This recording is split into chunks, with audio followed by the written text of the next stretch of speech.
When I go to events, the amount of gear that I have to carry is significant.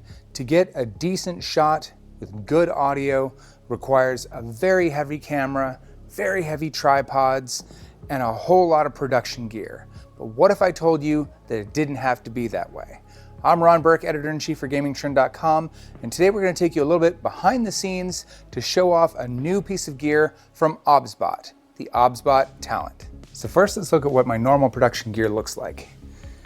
This is a 6K camera with a teleprompter. I have that as a safety track. It is a Sennheiser microphone. Again, it's used as a safety track in case my audio goes bad. I agree with most people that the audio is just the worst part of production, but this is a Blackmagic 6K Pro, and it is on a, as I said, extraordinarily heavy tripod that is connected to an ATEM Mini, pardon the mess. This is what it's like behind the scenes in production.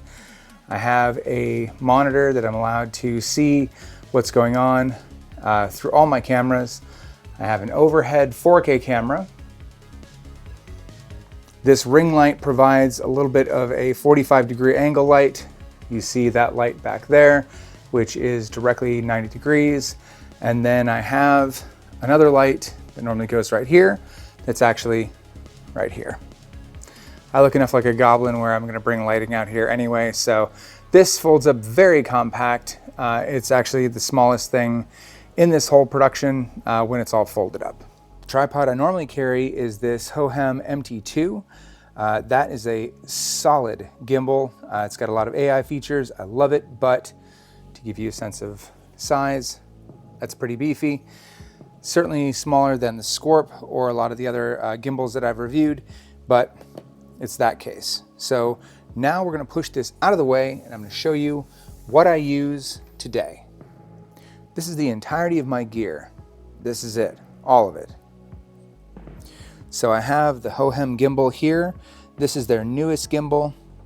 It is the V3 Steady, and you'll see some gimbal work in our arcade review where we did the artwork on this arcade cabinet.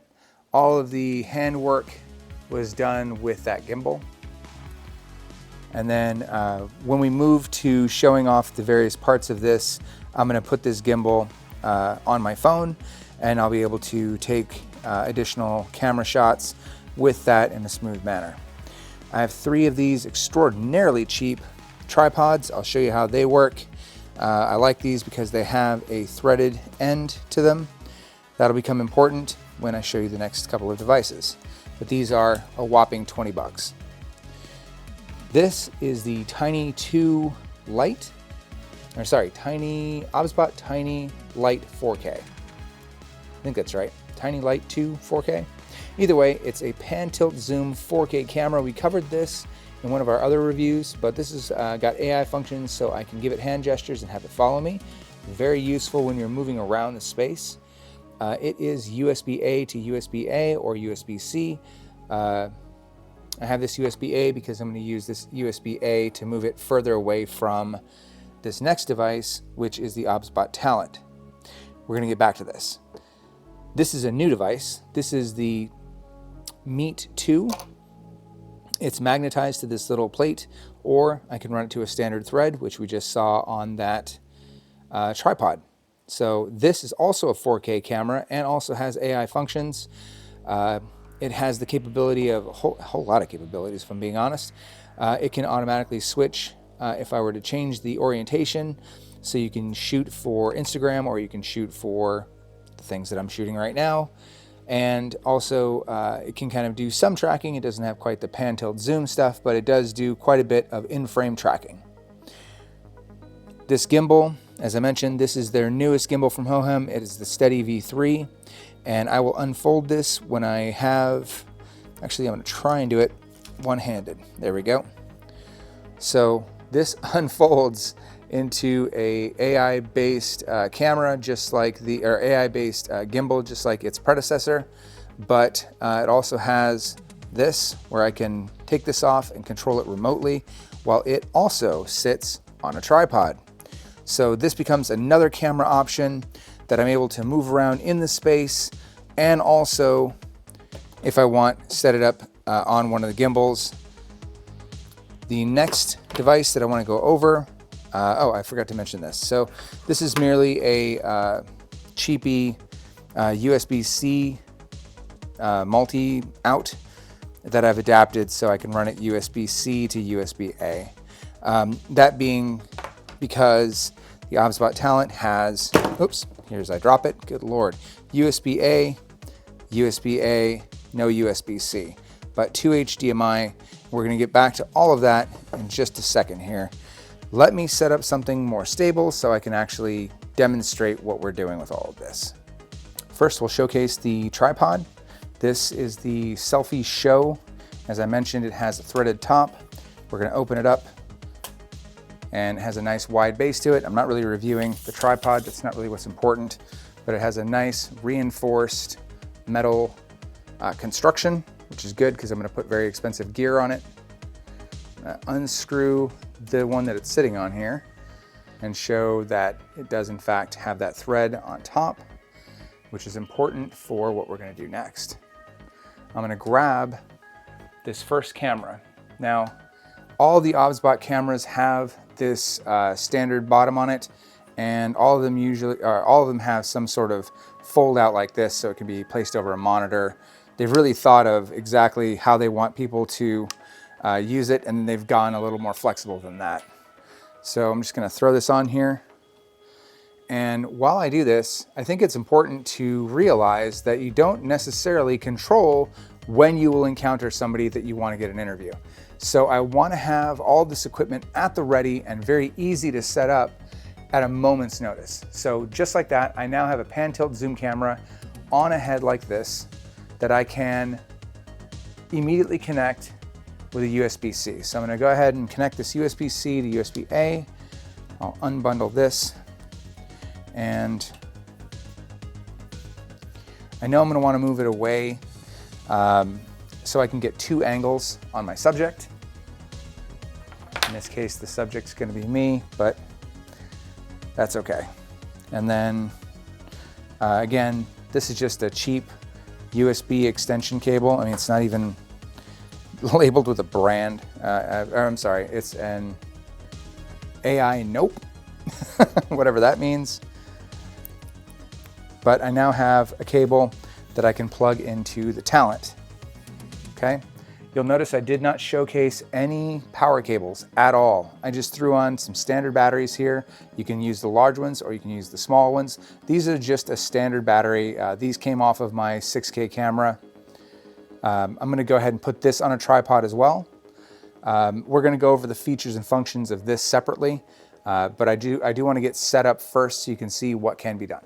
As I mentioned, the next device we're gonna connect is the Meet 2. As I said, it does have the standard thread here in the bottom, and we're gonna make use of that. And then that's gonna be USB-C. So this device is ready to go. I'm gonna get it in position, and then we're gonna go over the OBSBot Talent, and I'll show you why we're gonna connect all of this in the way that we're going to connect it and what it can do. All right, as I promised, this is all connected to the tripod.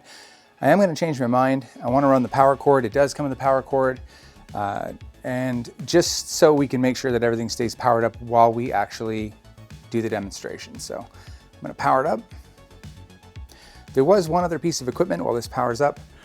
I forgot, I'm wearing my lavalier that I have connected to my phone, but I do have the lavalier that I'm going to use with this device. It is the Saramonic B500. Hold on, let me strike that. It is the Saramonic Blink 500 B2. We did a review on this. It is an excellent, excellent device, and it can connect either via 3.5 millimeter or, surprisingly, USB-C. And either one does work with the OBSBot. It actually does not care. So right now we see a show that I set up. We're not going to start there. We're going to go through every setting, and I'll show you all of the reasons why this device might be changing the way that you do video production, either by yourself or with a producer. I'm going to do my best here, but we're talking about kind of wobbly stands pointed at wobbly stands. So Again, I'll hold things and try and do my best. So first things first, I did mention that this has a number of ports on it.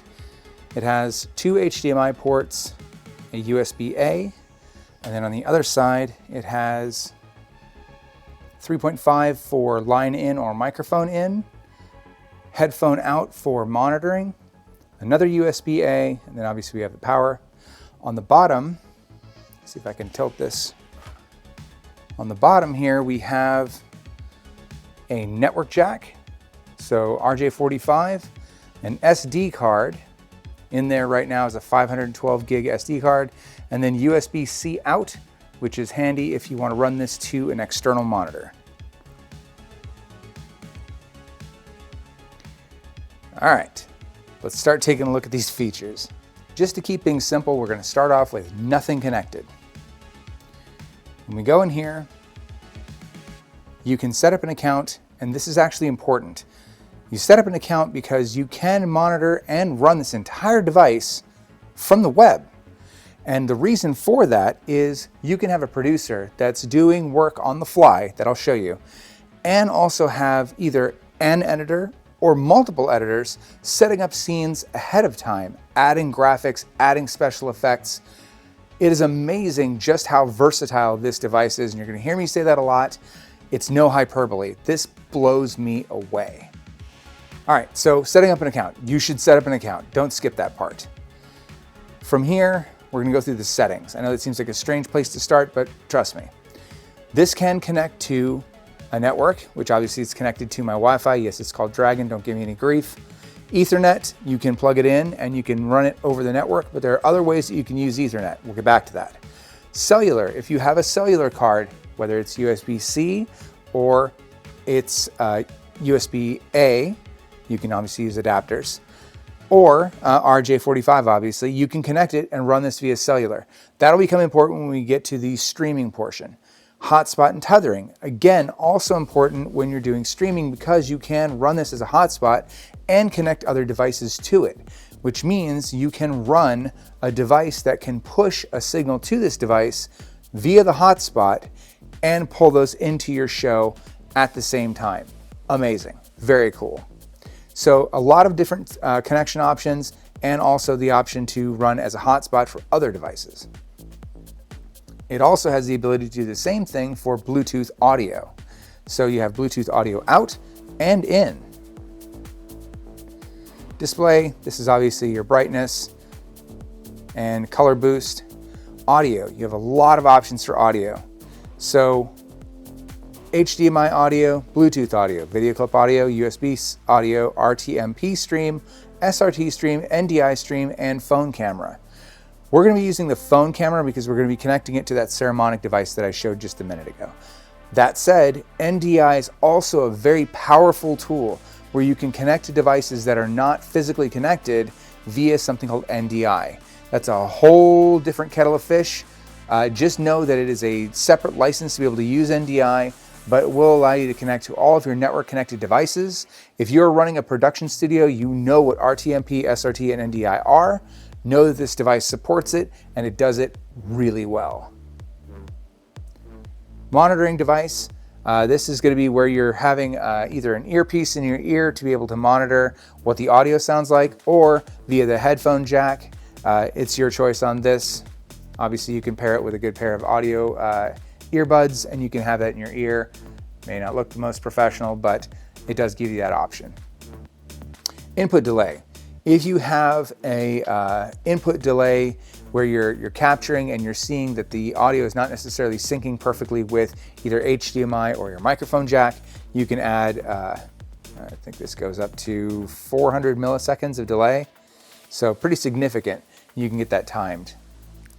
Output sound to monitor device. Again, this is talking about how you're going to monitor your audio signal and make sure that it's coming through clean.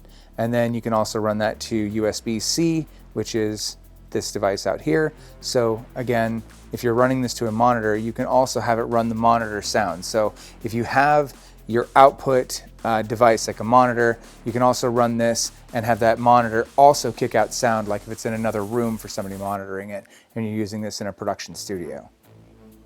Storage. This has 64 gigs of internal storage, but a lot of it is used. So right now I have almost nothing on there. I'm sorry, not a lot of it's used. 14.2 gigs is the operating system. And then I have one tiny show that's 34 megs. It's nothing really.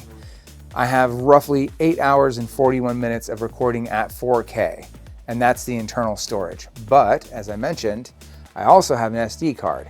That 512 gig, well, I could shoot for 3 days, 18 hours and 12 minutes at 4K, so I'm thinking that'll be fine. But you can specify how it records, if you want it to record to the SD card first or the internal storage card. The nice part is I have tested this, I've pulled the card and it immediately switched over to internal storage. I didn't have to tell it and I didn't lose any footage. Screenshots, again, you can decide where you want it. I want it to go on the SD card, so it's gonna do that first. Encode. This can encode 2 signals at the same time. So the program is gonna be your main show, and we'll get into that in a minute. Right now I have them running at 1080p, 60 frames, it's 6 megabits per second. And then I also have a secondary encode. So the reason for this is I want 2 separate video files at the end of this so I can manually make adjustments.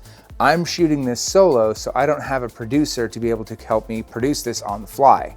Now, if I thought about my program ahead of time and I had natural transitions and I used my remote, which this also supports, I can make transitions and I could be looking at a screen that allows me to see that program, and I could run this entire show off of that remote. We'll get back to that. Stream. This has a tremendous amount of stream options. YouTube, Twitch, Facebook, TikTok, had to think there for a second. NDI stream, RTMP, SRT. So again, if you're running a production studio, you know what these are. You can also add other options if you wanted to add Twitch or Facebook Live. Those are already in there. But if you had a secondary SRT or a secondary NDI or whatever, you can add those in. But you can stream directly, which goes back to this network option. If you had it connected to cellular, you could go live and stream directly from this device without the need to use any other devices to get things directly on the web as you shoot it. Record. This goes to what I was talking about earlier. It's recording 2 separate streams. I've decided to go MP4, but it also supports uncompressed movie files. You can prefix the name however you like. So if you want to name it by the device and then the show name, which I do, it's going to give that title to the resulting file when it's saved. And then where does it save? And then if you want it to split, you can. You can have it split every hour or split every 4 gigs. I want it to split every hour, but you can also change this. If you want it to split every 4 hours, every 10 minutes, whatever makes you happy, you can go in here and make that adjustment. It really is up to you how much you're gonna shoot all at once and how tough your machine is that you're gonna be doing editing on. If it's not that great, if it's a potato, maybe you wanna split it up quite a bit. Tail air record. We're gonna get back to this in a minute. This ties to that NDI thing that I was talking about earlier. Switch. These are scene transitions. So I did mention that you can run this entire show by yourself with the remote, and this is where you would do that. So with the scene switch, you can adjust either a cut or a fade transition, and you can decide how long that lasts. You can punch that in and make it as long as you like. 200 milliseconds. Fade to black, that's what FTB stands for. You can say, I want it to be FTB 1000 milliseconds, so that's a full second fade to black. So when you're switching scenes, which I'll show you in a bit, that's gonna decide how that looks. Now, it's not the only option. We'll get back to that.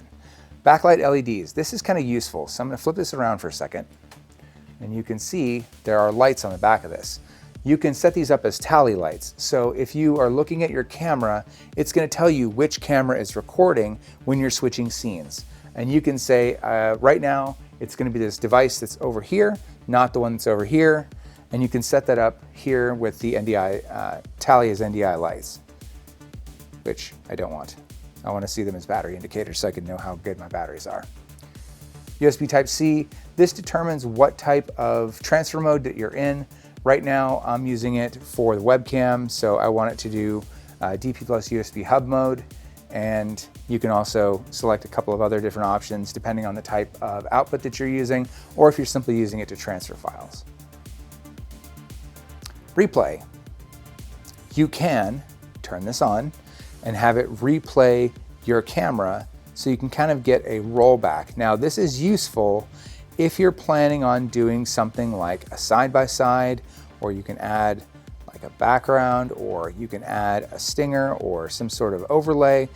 This is useful if you're doing like a sports event where you want to be able to roll back the footage and showcase something that just happened. And this replay will eat up your battery a little bit because you're basically using two streams to be able to kind of rewind back to the past, but it is very useful if you're doing sports events. There are a number of overlays and stuff that you can add that we'll see when we start setting up a show. On-screen remote control, you can enable the remote control. The remote control is a separate device that you can purchase. I highly recommend it because it has a tremendous number of features. If you're running multiple cameras, you can switch between them. You can scene transition, you can zoom, you can fade. It's amazing all the stuff that's on that remote. I cannot recommend it enough. And then system, obviously language, date, time.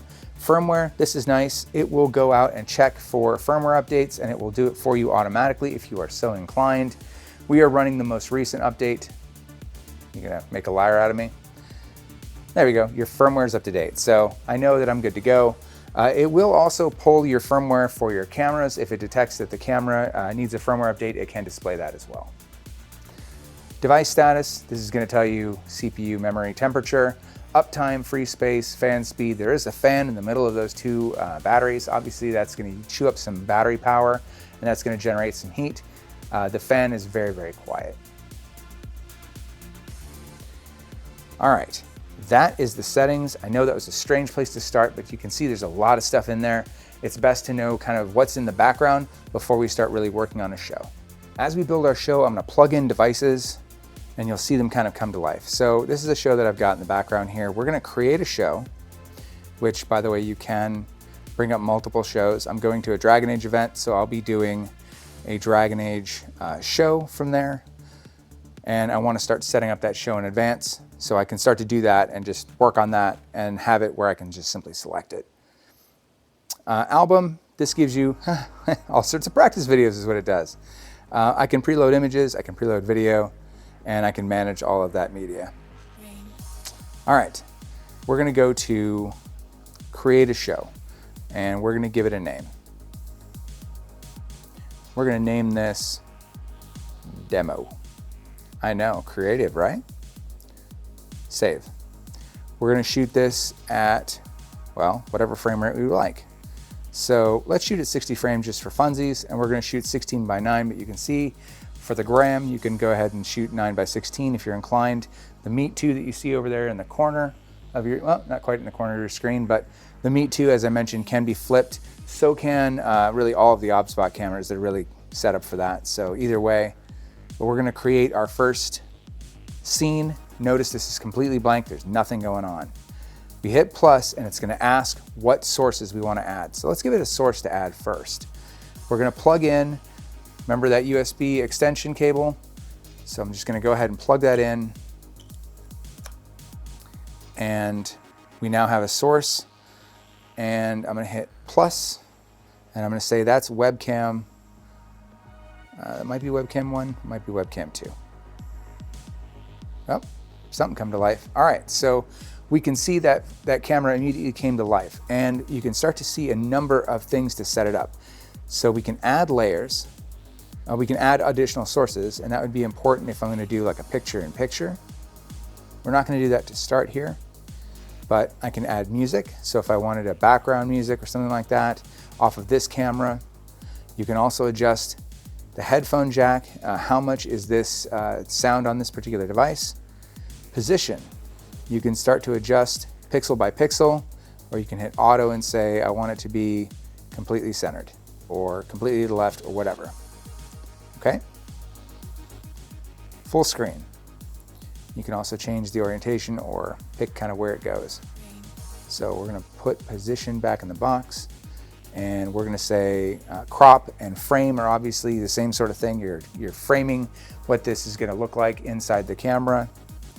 Label, ugh, that's hideous, right? So we're going to change this to PTZ1 because this is our pan tilt zoom camera, and this looks terrible. So we're going to change the theme to something better. So these are all pretty simple, right? There's nothing really exciting going on there. Custom lets you choose whatever color you want, but that's still pretty hideous.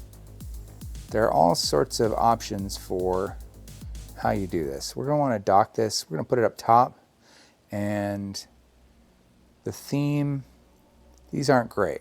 So for now, let's just go ahead and just leave that as it is right now. There are some other options that we'll get into here, but I'll leave that as is. Size, that's too big. I want that there. And we're actually going to dock it over the side like that for funsies. There are a number of fonts that you can use, so you can adjust, what kind of color you want or what kind of position, alignment, font, etc. For now, let's just remove that. It's not that great. You can change horizontal, so you can flip it if you want, or you can flip it vertical, up and down. Property. So here you can change, this is the Tiny 2 Lite. You can adjust it to MJPEG or YUYV. You can adjust the resolution. I've got the whole thing set to 1080p, so that's going to max out there. That camera is capable of 4K though, if I wasn't using this particular resolution. Transitions. So fade in and out. We can say we want it to kind of wipe in like that, or slide in, or kind of fade to black out. And we can make adjustments for the out as well. We can adjust the duration and say we want it to be 4 seconds. And we want it to close like a barn door, whatever you want. Here's an interesting option, chroma key. So if you are using chroma key, like if you have a green background, you can adjust the key color and say, we're using a green chroma key. If I had a green chroma key back here, all this would be green, and it would allow me to green screen myself out. You can adjust smoothness, spill, similarity. Spill is where you got kind of like an outside edge. So lots of adjustments here that you can do. This is stuff you'd normally have to do in post-production. Blue screen, green screen, auto, or you can use the eyedropper to say I want a specific thing. So we're going to turn off chroma key, otherwise it's going to look terrible. PTZ control. So we're going to want to be able to do pan tilt zoom, but I don't need to necessarily do this. But if I wanted to invert it, like I want it to go left and right, opposite, I can do that. But just little adjustments here. Format, once I get this set up, I could copy it and I could then apply it to another camera. So that will do it for now. There are other options that we can do, but we have our first webcam. Let's pause here and we're going to plug in our second camera. Now I did mention that I also brought this adapter, right?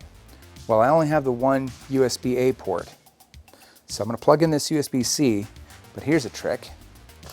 I'm also going to plug in the USB-C that I need for my other audio source, okay? And then I'm going to plug this into the USB-A. I will eventually figure out how these go. A couple of flips. But that should bring to life not only this audio device, but also this other camera that's over here on the side. So this device is now on, and look at that. I've got audio on this secondary device running off the USB-C off of this hub. Now, I don't know if that's how they intended this to be used, but it works, so I'm gonna do it. All right, we're gonna put that away until we need it, and let's get back to making a scene. So we've defined camera 1 as the OBSBot Meet 2, and the OBSBot Tiny 2 Lite is camera 2. So 2 different angles. One's over here on the left, the other one's over here on the right. And we see that when we look at the encode. One of these has to be the program, and the other one can be whichever one you want to keep as a separate file. So webcam 1 or webcam 2, we decide what that is. But you'll see when I hit record, it's now recording this as the program, which is going to keep any scene transitions, which we only have switching between these two cameras right now, but scene transitions. And you'll see when I save, only one file. Okay, fix that, go into record, and you need to toggle the second recording. Okay, so now it's going to record both things, and we'll see that in the album list. We only see the one video. And you can see me switching back and forth. That's effectively creating the show, if you will. And you see me switch back and forth really quickly, like I did when I was recording, right? So to keep things from being confusing, we're going to go ahead and delete that. So now we've enabled both recordings. I'm going to hit record. I'm going to switch back and forth really quickly again. And then I'm going to hit stop. 1, 2. So now in my album, I have one video that's the produced video. So that's going to be me switching back and forth. Whatever transitions, whatever I see on the screen is exactly what it's going to record. Transitions, fades, all of it. Whereas this one is simply a second angle. So if you want a constant angle on one and you want a produced one on the other, or if you don't intend to produce and you're just going to use this for, say, doing an interview, you can leave both of those on, get your two angles, and just leave it as is. You'll have two completely synchronized videos that you can then edit and post. But that's not where the magic happens. Let's talk about effects. Now, I mentioned that this is kind of dull, right? The little text we could put on there, not that exciting. So we're going to go in here and hit graphics. So in here we have a whole variety of new graphics that we can put on there. If you want a title, these are a lot more sexy than just the plain text. Want a lower third? There you go. You got a whole list of 6. I don't know how you can put more in there, but I hope you can. But let's say for just a second, we're going to say this one. We're going to name it, not main. We're going to say, I don't know, Skippy.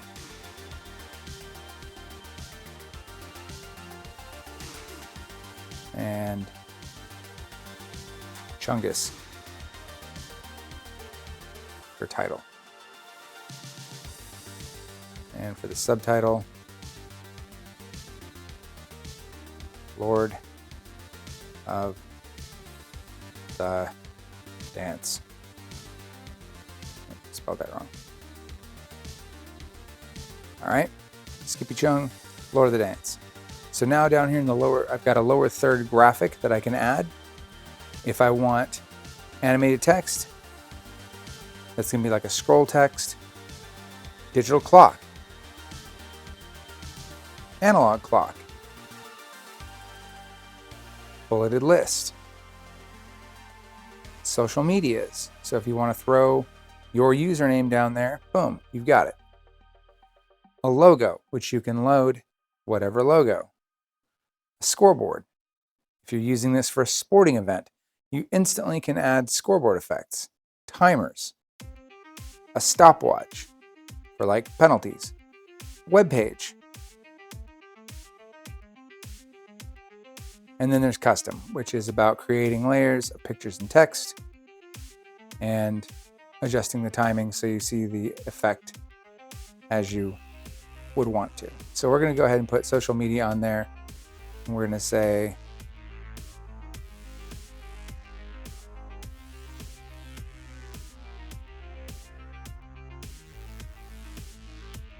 Gaming Trend Vids, which is our YouTube. We're going to save that, but I don't really want it dead center. It's probably not precisely what I wanted. So we'll go back to edit. We're just going to drag it down here. And we can adjust transparency if we're inclined. So you make all these effects, right? We're going to exit out of effects, and you'll see that I've added them down here at the bottom.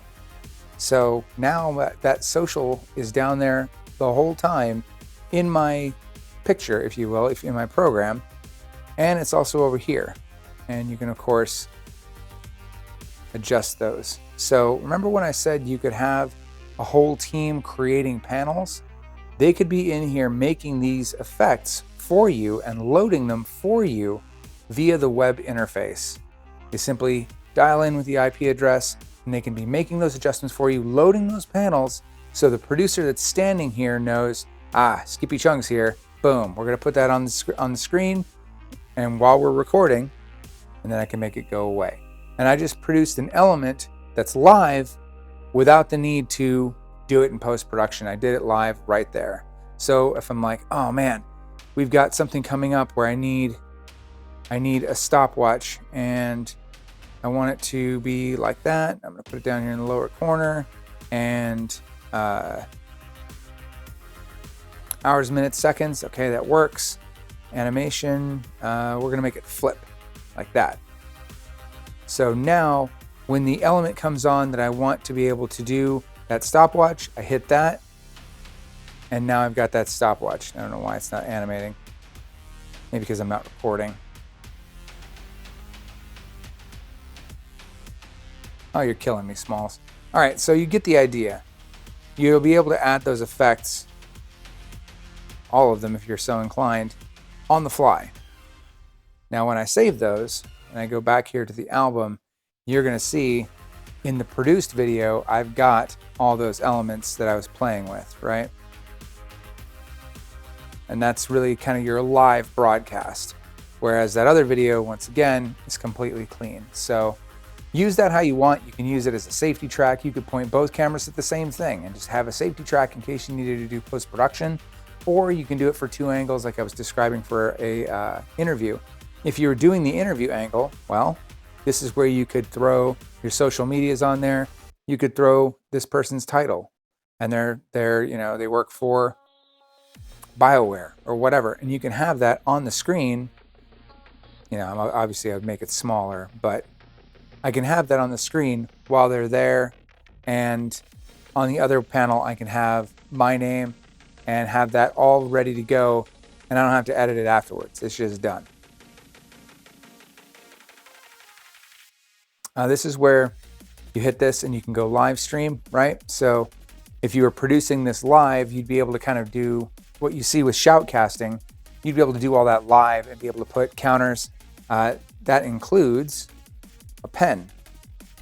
So you can go ahead and annotate stuff like you see on a sportscast, and you can set that to fade however you want. And there are a number of other elements that you can do. You can obviously change the color and such. So if you go in here to custom, you can see there's a lot more options for what you can do with this panel. You can add a remote control, the pen we just saw, background music, live comments. So if you want to integrate live comments from Facebook or live comments from somewhere else, there you go. Scoreboard, timer, stopwatch, quick replay, we talked about that. Set event replay, FTB, that's fade to black, freeze, switch settings, that's the transitions, like how fast it transitions, rearrange in size. So if I wanted to do rearrange size, I think I can do that here. Oops. Telling me, come on.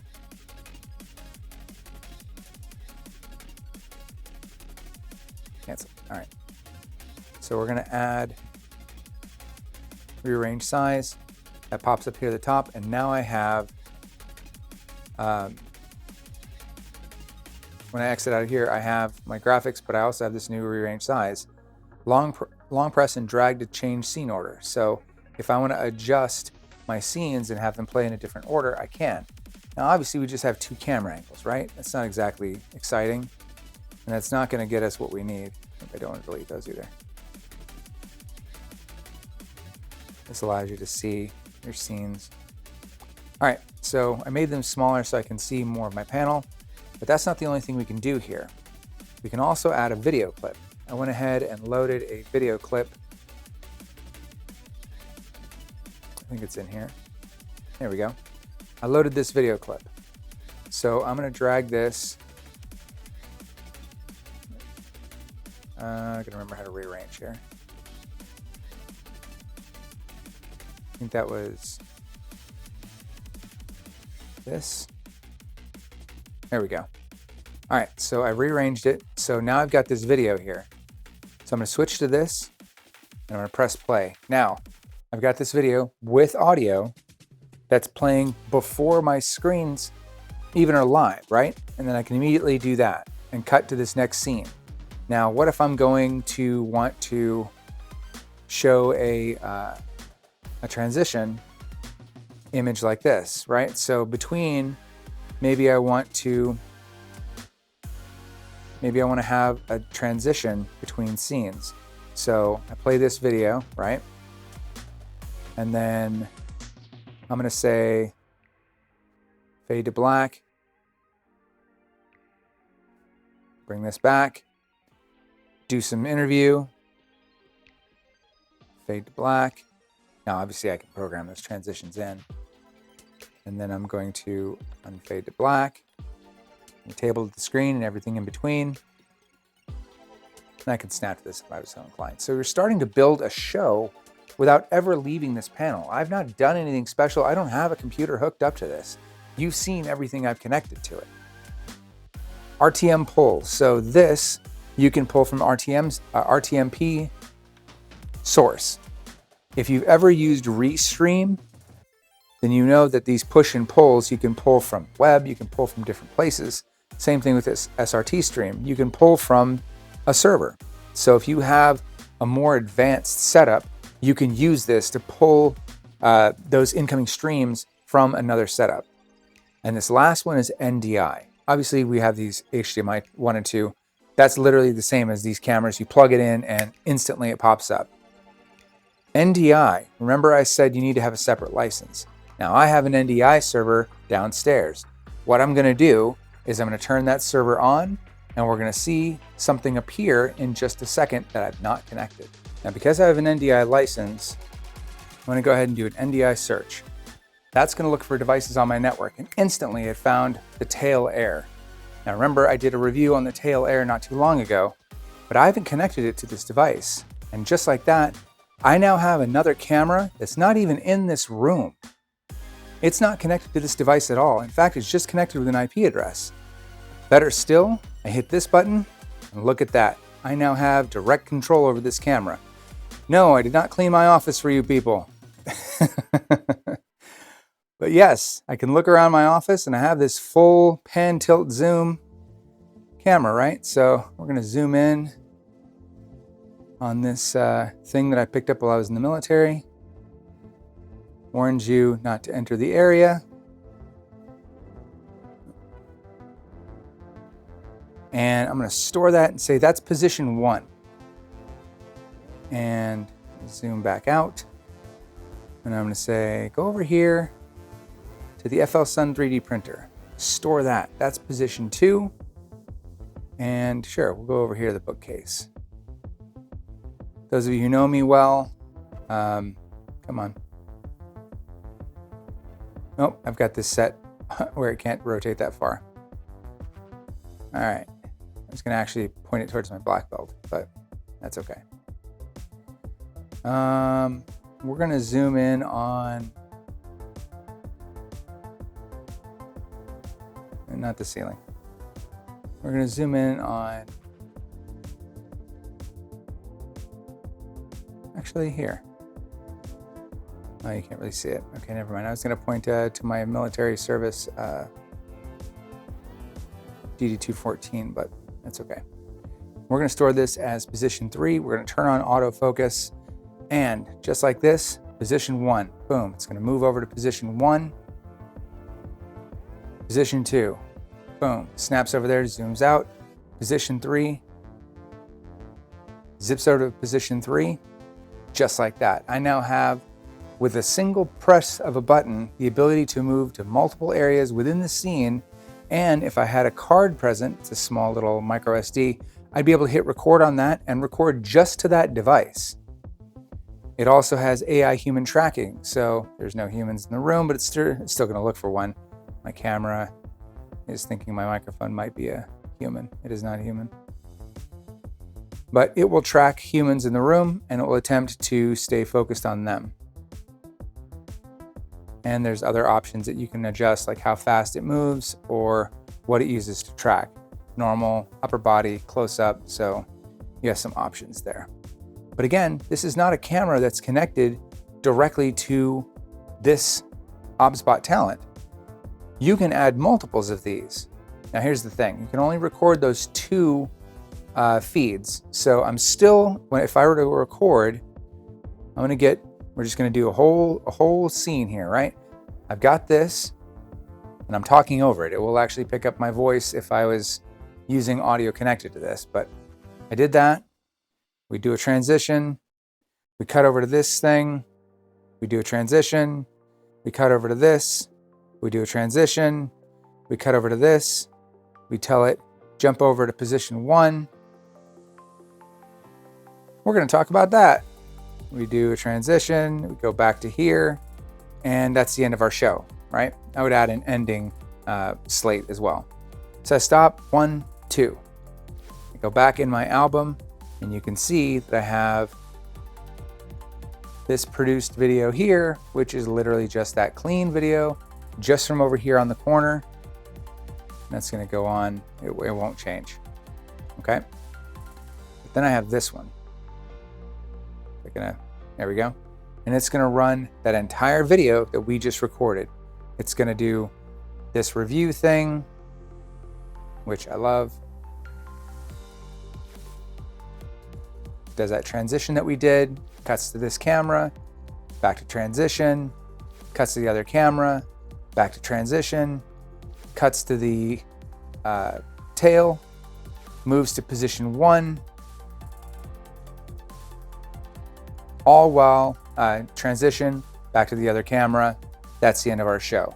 So we just produced a show in seconds on the fly.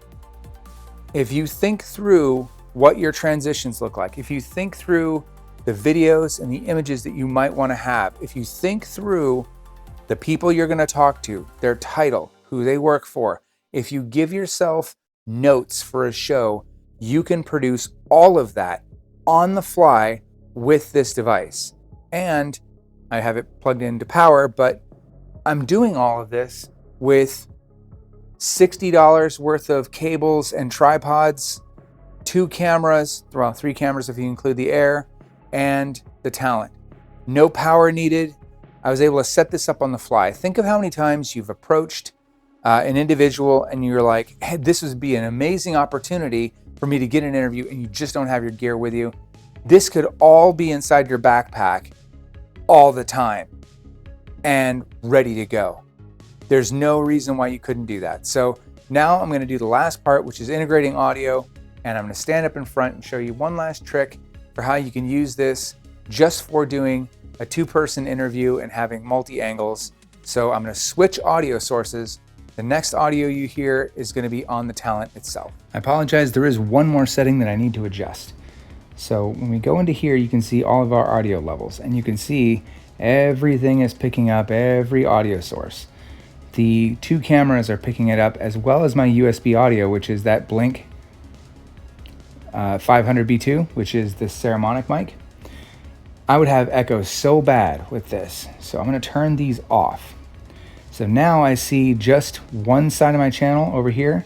That's the way that these work. So one speaker is on the left channel and the other speaker is on the right channel. So you have, you'll have to fix that in post-production. This is one area where it does require a little bit of work because you want to be able to separate your audio channels for your 2 interviewees. So this is working as intended, and I am hitting in the yellow, which is good. So this should be set up correctly. I should be set to go ahead and record, and you can see I'm seeing audio there. And it does show audio here, but I promise you, I will not see audio on this output. I'll only see it on the program output.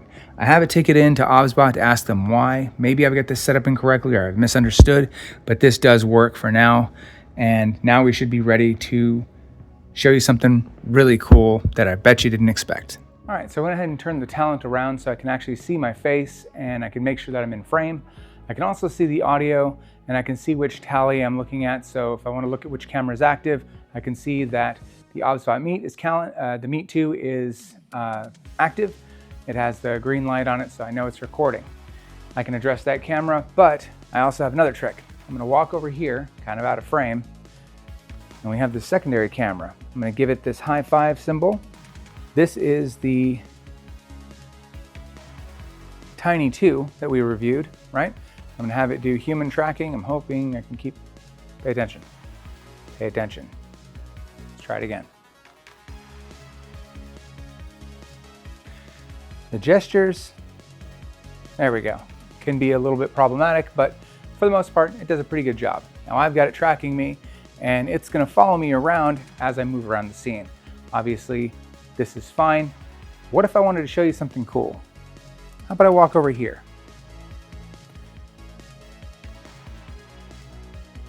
How about I show you a new toy that I just got?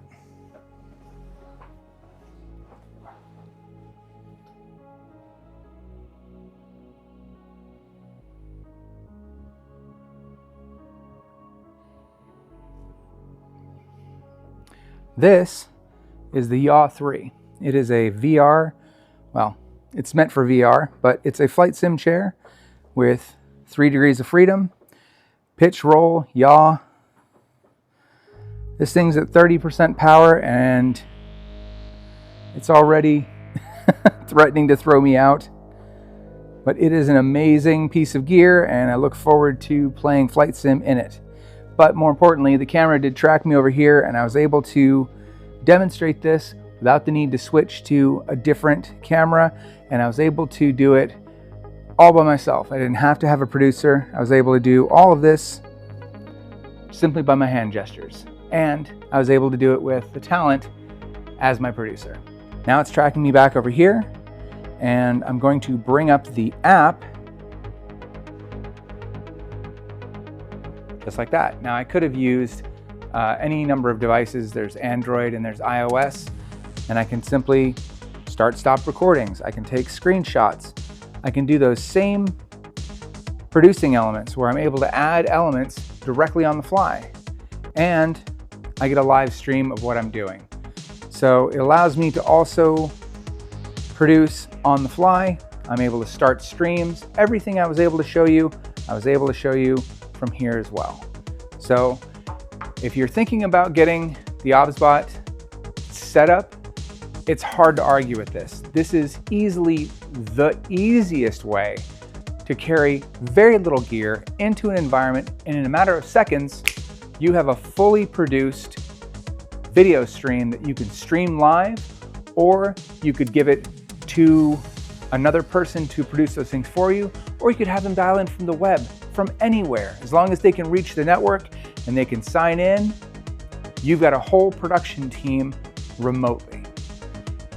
Yes, there's one drawback. The warranty is only 1 year and the device is $1,100. So when you think about production gear, this is not on the cheap end, but what it can produce is definitely not on the cheap end either. So give that some thought when you think about how much your back hurts carrying a 6K camera out in the field, and how hard what I just showed you would have been to do by yourself with your current setup. I'm Ron Burke, Editor-in-Chief for GamingTrend.com. Thank you very much for joining me on this very long stream, and I appreciate you. Stay safe, and we'll see you again very soon.